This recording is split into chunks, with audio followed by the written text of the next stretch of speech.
Okay, so during one of my rides to Malibu, or coming back from Malibu canyons, is my carbon fiber fender piece came off, which is this one right here.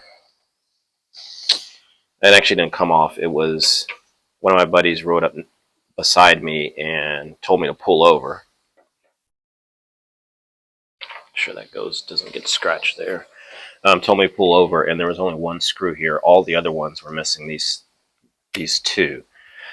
So we pulled over. I was with Ducati Inland Empire group, and we all pulled over, and we took the whole thing off, and I gave it to one of my other buddies, and he put it in his backpack.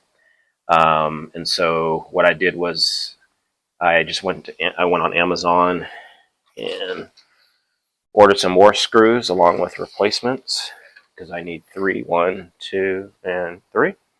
And I noticed these have washers here. I don't see a washer there, so I'm going to look to see if I have a washer. I don't know if that's important, but see if I can get a washer there. Otherwise, I'll just probably put it on and get the washer later. So this is the carbon fiber piece.